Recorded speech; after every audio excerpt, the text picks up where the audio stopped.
What's up, folks? Let's talk about a build that may or may not exist ever again in Path of Exile, and one that you might be interested in doing this league while it's still possible. Now, I do apologize, this is going to be a pretty long video because I got a lot of things to cover, but it was brought to my attention from one of my mods that there was a rune enchant for 5% of max energy shield as cold damage to attacks with this weapon that goes on bows, and we could use some special interactions to give ourselves a very big mirror arrow minion that we then give that bow to that has a massive amount of ES, and they get a lot of base cold.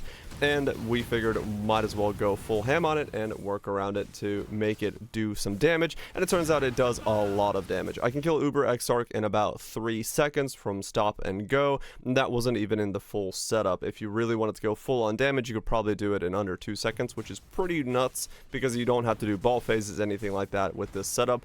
And then, of course, because you have so much damage, you're able to take a lot of that damage out and put in a lot more defense. So depending on how you want to build the build, play around it, there's a lot of options, and I'm going to try to cover most of those in this video.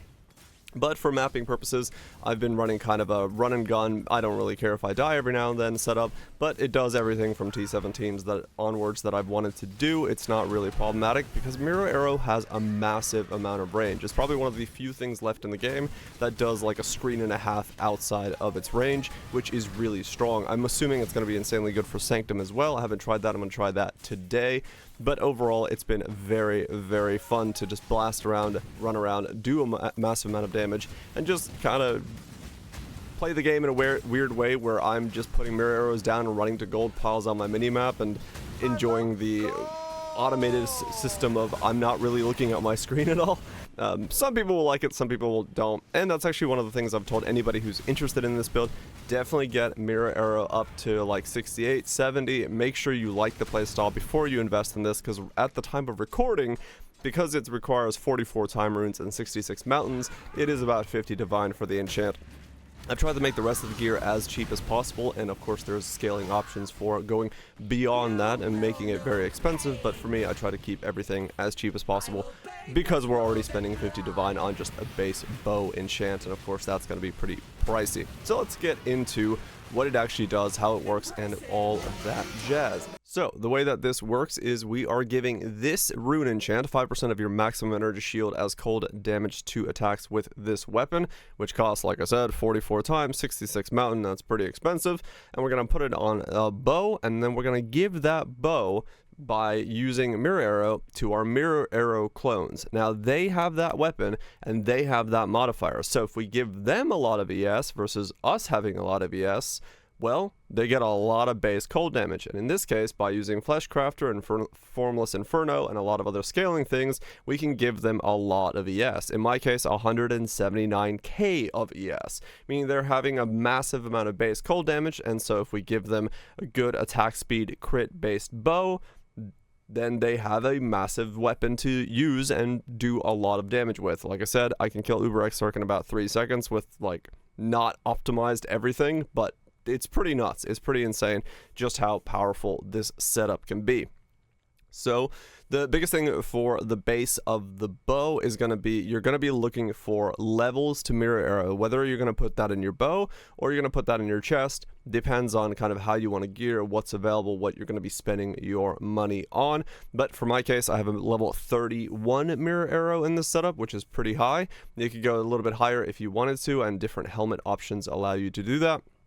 But you are level scaling Mirror Arrow, wow, English is hard, to make sure that it has as much base life as possible. And then you are using things like minion life, but not minion damage, because minion damage is a less multiplier for minion life. Here we get 50% more minion life from that, and then we go necro to get even more max life, and then of course we get minions gained 40% of life as extra ES on top of that. So we're getting a lot of things for the base life, and then from there we get to scale it up even more, because what we do in this setup is a Formless Inferno. Minion life is increased by overcapped fire resist, so by stacking a massive amount of resistances on our minions, all our minions gain a massive amount of life. That means, like, for me, my Specters and my Animate Golem never will die, because why would they? They have more ES than I think anything I can feasibly generated in the game. If I remember right, my Spectral Tiger on this setup has like 500k ES on it. Let me make sure that I'm not wrong. Yeah, 460k ES on the Tiger. So if you're one of those people that fear that your Specters are going to die, that has 460k ES. It's not going to be able to die. It can stand pretty much anywhere it wants to and have no problem at all. Now, don't worry, I know the Tiger is expensive. There's plenty of different Specters you can choose for this. Like I said, I've been testing a lot of different setups. I'm trying to make this as budget as possible, but there is also scaling in headroom and everywhere if you want to go really, really hard on it. So, Mirror Error of Bombarding Clones, Minion Life, and then of course your Empower to get a bunch of levels onto that. From there, you could do crit damage, or for mapping, I actually use item rarity on some maps just to get a little bit more gold, or increase critical strikes for maps that have porcupines to make sure that I am freezing and shattering most mobs there. Fresh Meat is just for that red crit aura, then gives them adrenaline, and that's going to be something that you either use or don't use depending on how you're wanting to go about.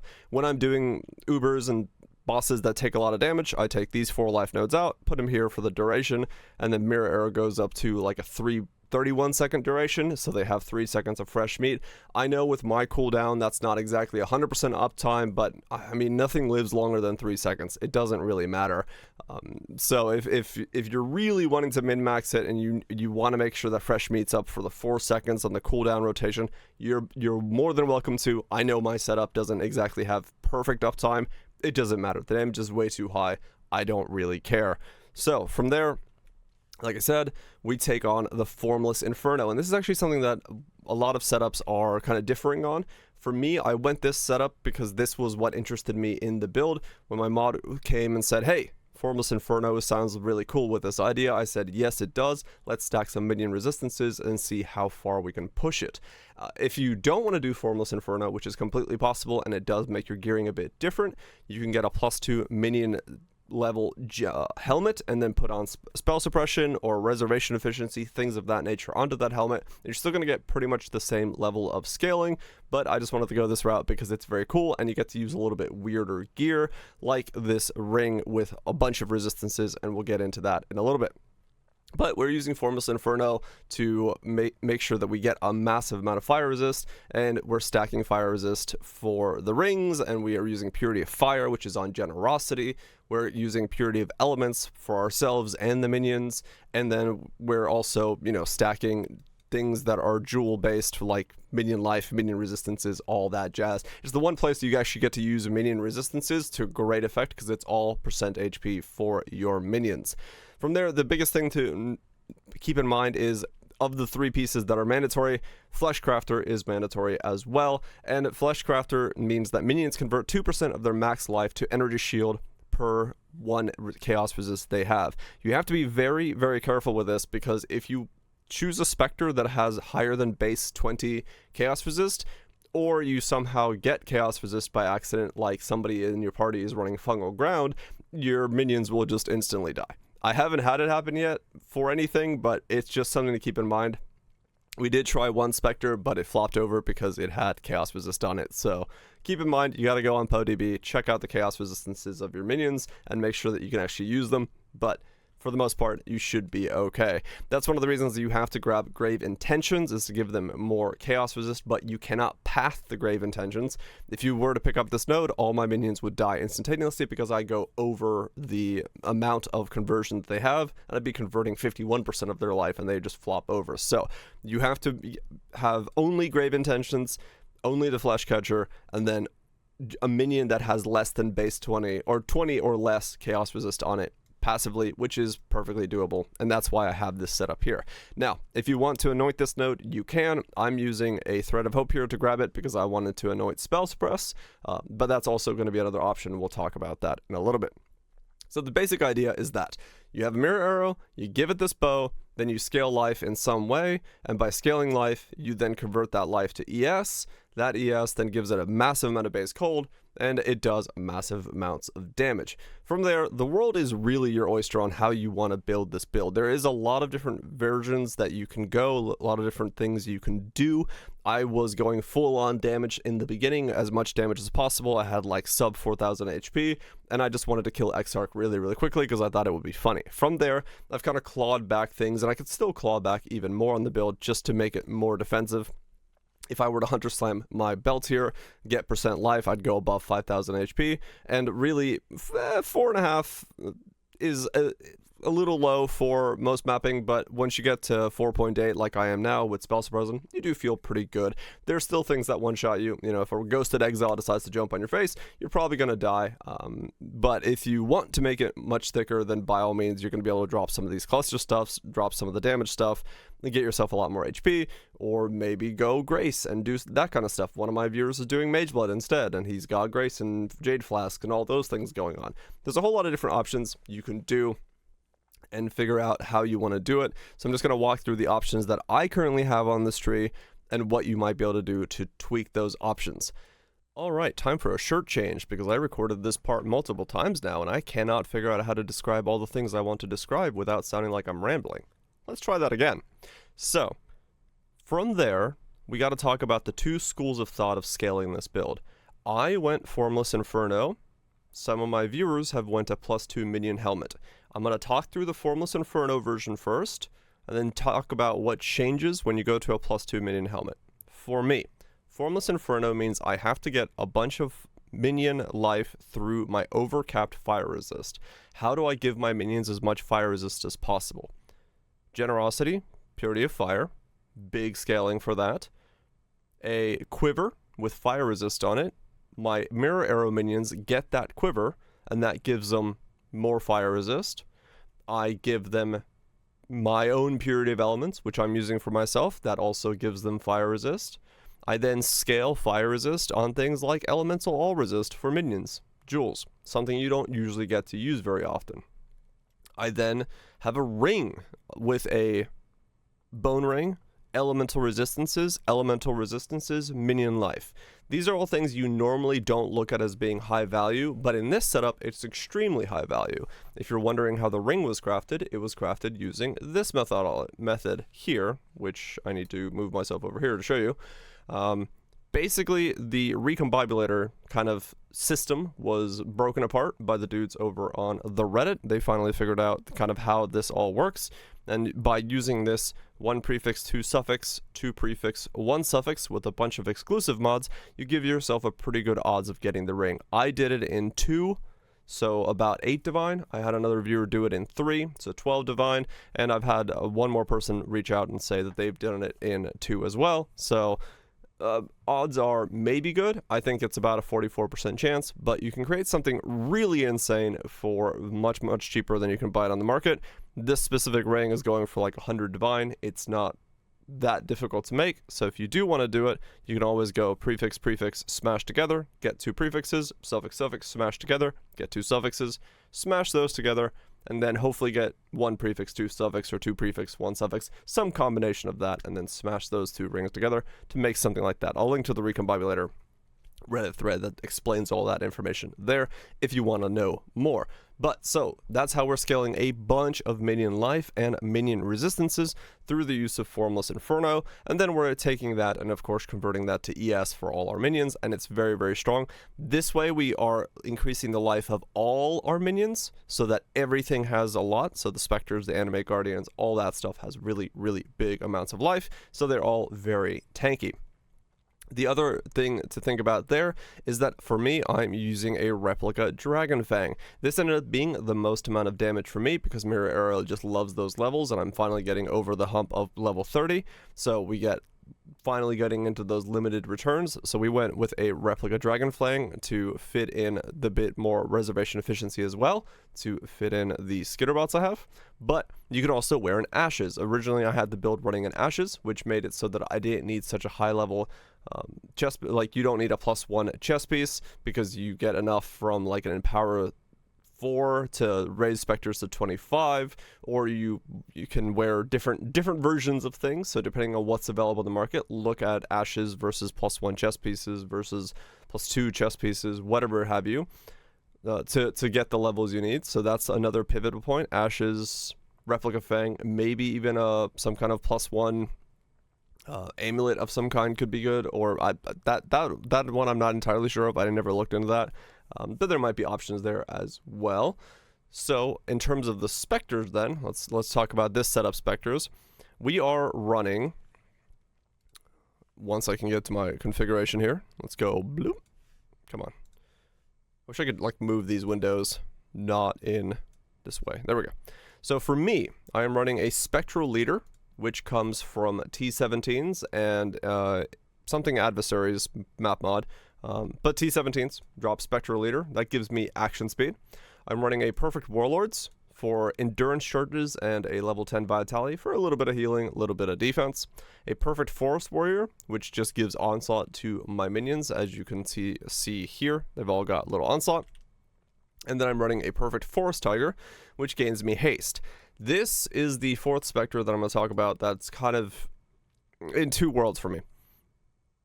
If you don't need it, I would not go Perfect Forest Tiger because it's really expensive. They are like 7 to 12 divine for the Specter, and if you do to get it as the last thing you get, so you know you don't mess it up. The only reason I have it is because I was testing whether or not I needed this haste modifier for cooldown recovery of movement skills while affected by haste. Now that's giving me about a 1.3, 1.5 if my dude doesn't walk away from me. Actually, yeah, that's a good point. So I get a 1.58 cooldown when my tiger is not next to me, which is this, and then when my tiger is next to me, I get a 1.3 second cooldown. So realistically, it's not giving me that much of a cooldown boost to really be worth the 10 divine. In that regard, you might be better off getting something like a Primal Crush Claw, which I actually don't have listed here. I need to make a note of that to add that, which does a boost of increased cold damage taken on your... the Spectre does a boost of increased cold damage taken on a target for a limited amount of time, but most things are going to die in that limited amount of time anyway, so for a single target, that could be much, much better, and you're only losing like 0.2 of a cooldown recovery for that stat, which realistically is not worth trying to get a Watcher's Eye like this, and then also the Spectral Tiger, so I would recommend Primal Clutch Claws in the place of that Spectre. Now, if you're gonna think about other things, there's two ones that we ran across that were pretty good. Arena Master, it's a known good one, but according to the people that know Spectres better than I do, that one also has to give the buff to other minions by having the minions be down on the ground already. So if the mirror arrow is down and it does the buff, awesome, it gets a buff, but it only lasts for a little bit because you're going to replace that mirror arrow in, go away Windows, in a little bit, so not as valuable. Same with the Perfect Hulking Miscreation. Perfect Hulking Miscreation, really, really powerful, but once again, the mirror arrows have to be down when it does its roar, and then they get the buff. So it's not as valuable overall to run that as a Spectre because you're not giving the consistency of the buff. I tried to go for consistency, and if consistency wasn't available, I tried to go for defense, and that's why I have things like the Endurance Charge Warlord here, just because it's a consistent defense rather than a consistent offense. Once again, the build has a lot of damage. I mean, this version right now has 193k, or 193 mil, sorry, against Guardians, which is what, 57 uber million DPS? It's fine. It's more damage than you need. So that's kind of your Spectres, and I'm sure people that know Spectres better than me will know other ones to recommend, but that's just how it is. Oh, by the way, Mirror Arrow is a construct, for those of you who don't know. For the Hulking Miscreation, it's counted as a construct, at least according to the research we did, so that's why constructs work. Hulking Miscreation works for that. Who knew? From there, let's talk about the AG. What are we wearing on our Animate Guardian? So we've got this axe on mine. We've got attack speed from Zeal, Intimidate, and then we give it punishment on hit. So that's why I have this line here for the configuration file, which is minions deal 13% more damage. On average, that's about how much more I was told that would be giving me. So that's what I ended up putting in there. If that's wrong, my apologies. Somebody will have to tweak that. That's fine. So to make that axe work, this axe with attack speed, intimidate, and punishment, we need more curses to be available on our Animate Guardian, because its curse limit has to be higher than ours. We are applying 1 curse, and we need it to be able to apply 2 curses, because we're also giving it Asenath's gentle touches, so that it does temp chains. So now we need its curse limit to be 3. So our 1 plus its 2, we need it to have a higher curse limit than us by 3. To do that, we give it a Hunter chest piece with additional curse. You can give that fire resist and % life if you really want to go ham on it. Not that necessary, but you can. And you can also wear a Wind Screams to give yourself additional curses that way. So those are the 2 ways I got additional curses into the build. There's a couple other options probably out there, but I just went with a Hunter chest piece, Wind Screams. This means that my punishment can be applied, and my temp chains can be applied as well for a little bit more defense. Works pretty well for the setup. That's just the way I went about it. Now the punishment axe thing, it's probably the last thing you'll want to put into the build, because it is also a rune enchant that has time runes in it, which is kind of annoying because, well, of course everything is. So it's 3 time runes to put that enchant in there, which is about 3 divine for punishment. If you don't feel it necessary, don't put it in there. Don't make too big of a fuss about it. Just go ahead and ignore it. I went Leercast for my helmet for this, just to give increased damage to things in the build, which is fine by me. You could also go that one helmet that does like 8% reservation, or 8% less reserved life or something. I forgot what it was called. There's another helmet. AG people will know what to recommend there if you're looking for those things. I am not someone who uses Animate Guardian very often. Back into the rest of the scaling setup for me in this version. Originally I had planned to path over here and grab these minion nodes and do all that stuff before I went for the suppression route. That was the pure damage version. So if you really want to go hard on damage and you just care about bossing, you could always drop the suppression section off and just get more damage here, get more life, maybe, you know, path over to another cluster, use a 12-point cluster, whatever have you. You can push the damage way, way higher. So for my setup, that's the overall idea with going Formless Inferno. You're going to be getting resistances for your minions, overcapping it very heavily, using that to scale, and going that route. The other way you can do it is to get a +2 fractured minion helmet, and then spam it with like reservation efficiency, or just get spell suppress on it, which means you then don't need spell suppress on this, which means you can change this out to a different one down here, down there, whatever you want to do.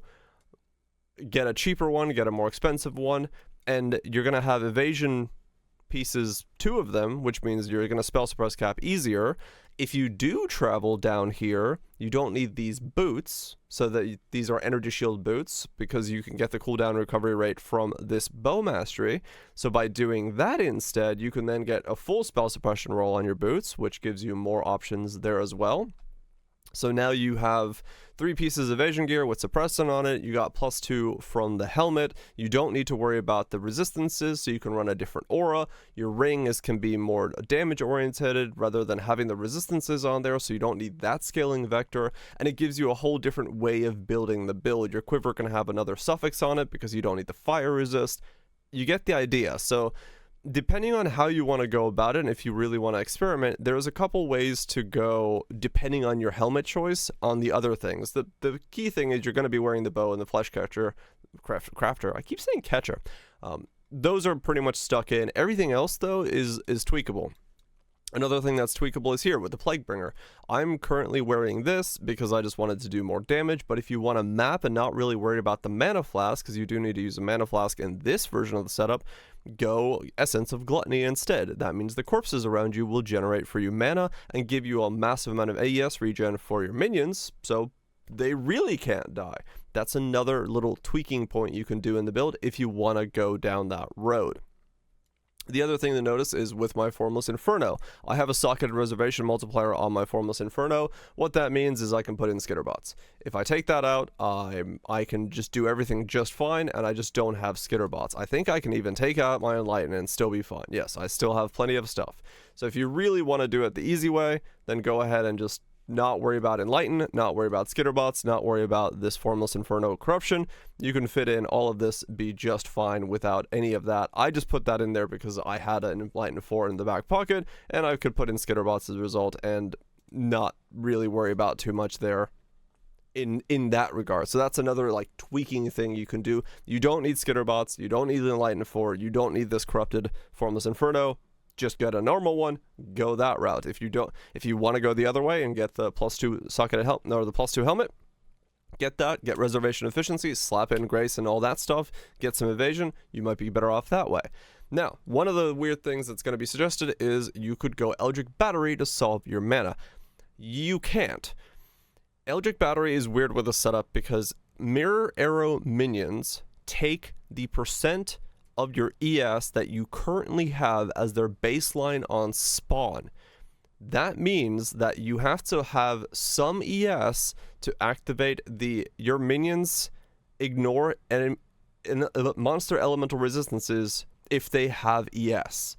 If you take Eldritch Battery, their ES starts at 0 and you have to give them Energy Shield Leech to be able to get them to heal up, or in some way give them Zealot's Oath or something weird like that to give them an ES pool. In my setup, I went with the Energy Shield Regen's Ghastly Eyeball here to give myself just a little bit always. Because they spawn with 4 seconds of immortality, basically they can't be damaged when they've been created, they have 4 seconds. As long as they spawn with 1 ES, which they pretty much should, then they'll be perfectly fine throughout their entire frame, and it doesn't matter. You just need some way to regenerate a little bit of ES in the build, and then you're good to go. So that's the reason we didn't go Eldritch Battery, because we had to science out why that was happening. The other thing that's going to be said is, well, you have recharge rate, don't your Mirror Arrow minions recharge? No, for some reason Mirror Arrow minions do not recharge ES. I have no idea why. It's probably bugged, but that's another thing we ran into with the build and trying to figure out what's going on there. They just don't have any recharge rate. So if they spawn at 5%, they can leech back up to 100, but they can't recharge for some reason. So Eldritch Battery was originally the idea we were going for. That didn't work. So if you're wondering why I'm not reserving everything and going Eldritch Battery to use the little bit of ES I have, that's why. Just another weird curveball in this build that I've been working on for the little bit that I'm going for. Next, let's talk about the bow base. So the way I built my bow was I bought a heist bow base that was one of these. I bought a bow base that can have 1 additional crafted modifier on it. That's a heist exclusive thing.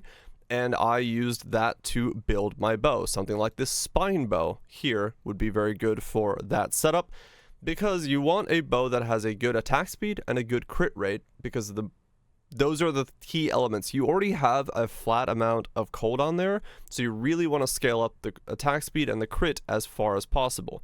Now, if you don't start with a bow base like this to craft this very easily, which is spam essences until you get +2, and a good suffix, crit chance, attack speed, both are very good ones.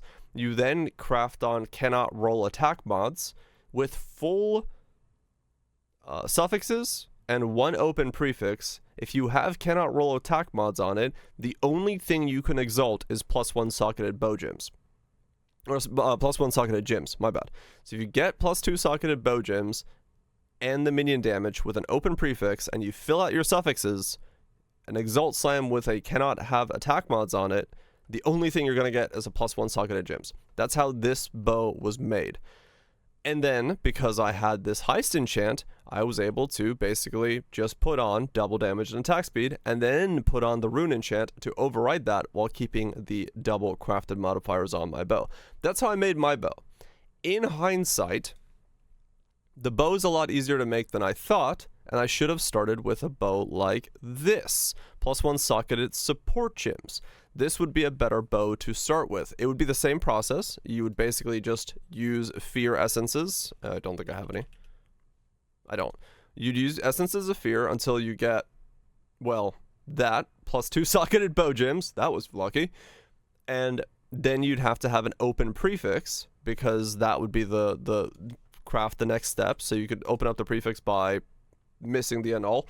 But you get the idea there. You get that. You got +1/+2 socketed bow gems, and then you do cannot have attack mods, exalt it, put on a +1, so you have the prefixes of this bow, and then you could either reforge the suffixes with harvest, or you just do suffixes or prefixes cannot be changed, hit it with a Valor, get attack speed, crit, double damage, one of those, and craft on the attack speed or crit that you're missing, and then you have a bow base that way. That's another way to do it.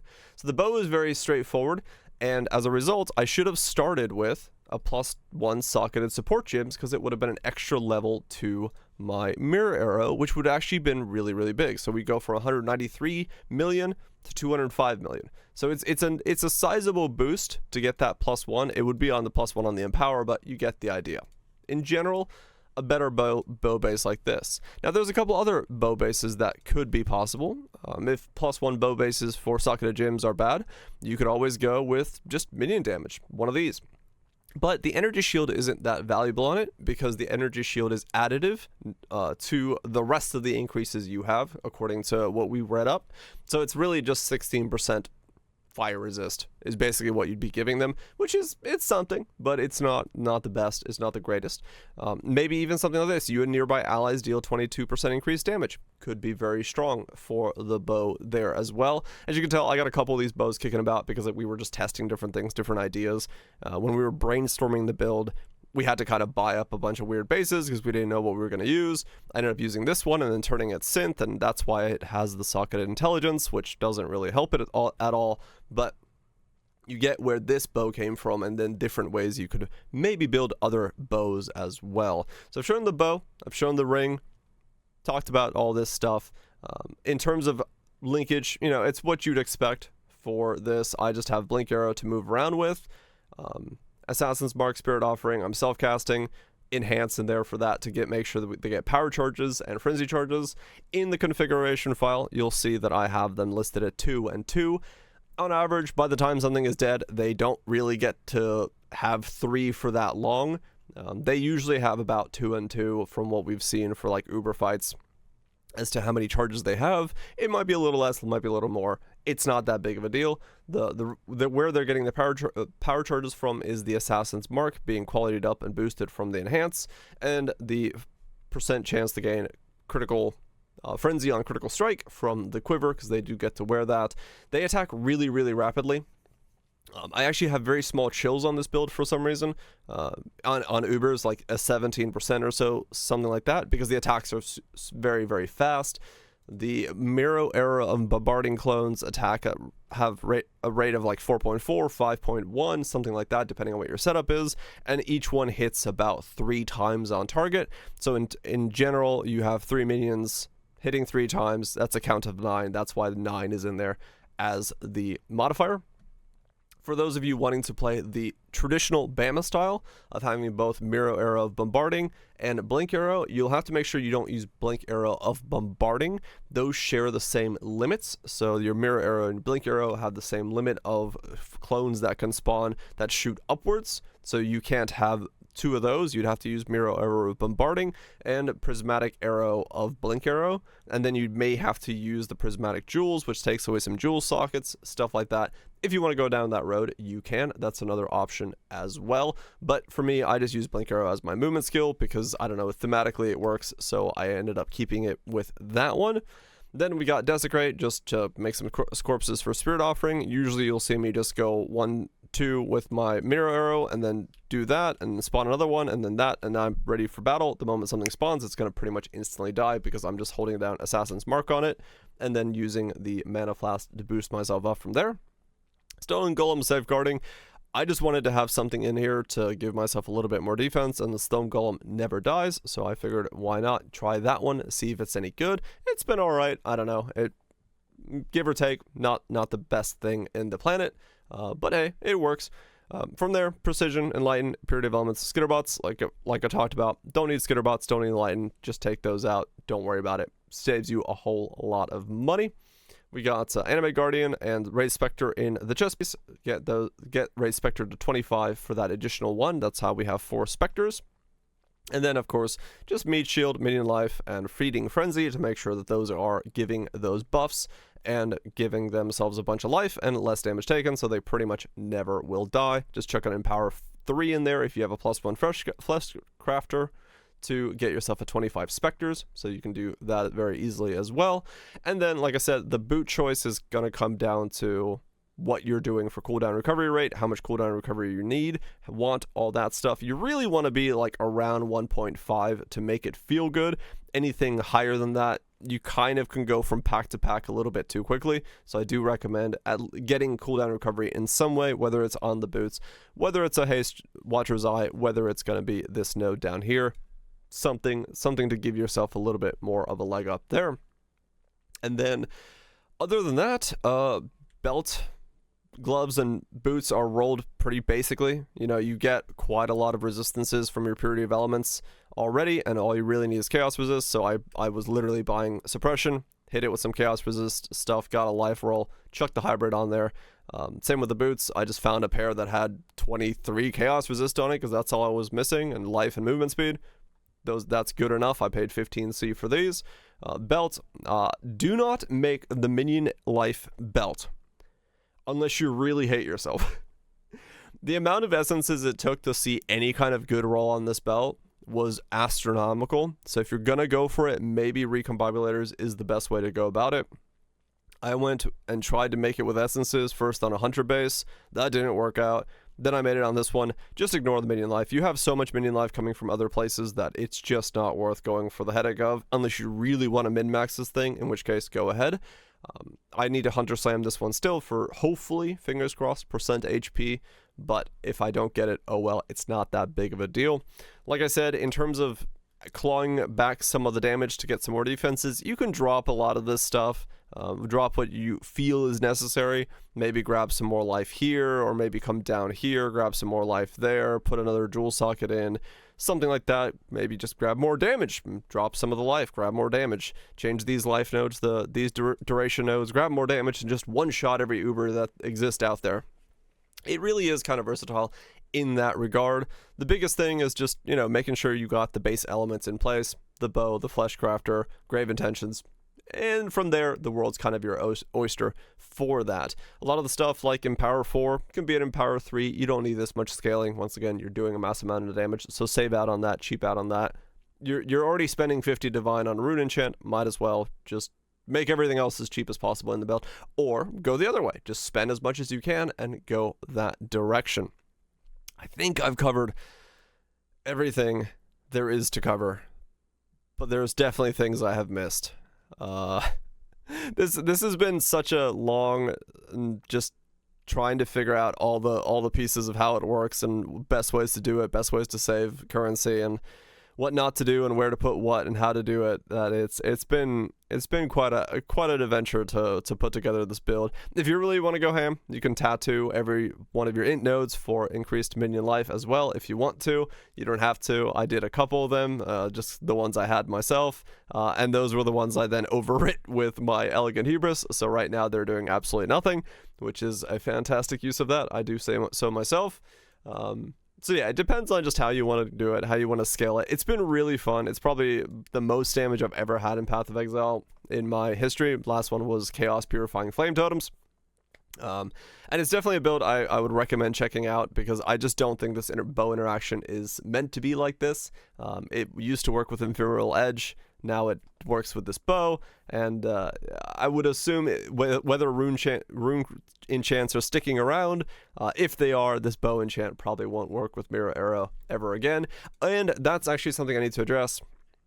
You'll see in the configuration I have to do manually Fleshcrafter here because Crafter doesn't work, and then when you look at the bow in this configuration file, you'll notice it says attacks with this weapon have added maximum lightning damage equal to 10% of your energy shield, and then lightning damage converted to cold.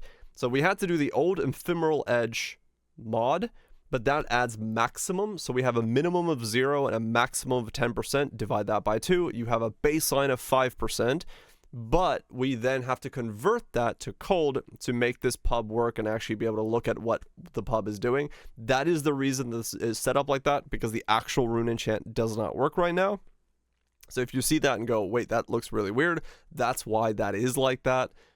It's still the exact same value. You can put it in manually, whatever you want to do. You'll still get the same value. We just did this. That's the reason that whenever you look at the skill gems, it's going to recommend volatility. Do not put in volatility. That is not actually going to be the thing you want to use. So just keep that in mind. We had to like kind of hack away at Path of Building to make this work, to make all the configurations, functions, and all of that. Anyway, I hope that covers everything. I know this has been a long video. Yeah. Hopefully it's all good. Hopefully it works. Hopefully, if you have any questions, you'll put them in the comments down below, and I'll try to answer as many as I can. I know it's a weird build. I know there's so many moving parts, and I know I've missed something. Either way, thank you so much for watching. Hopefully you enjoy the build. Hopefully you get a chance to check it out. It's been fun. I'll see you in the next one.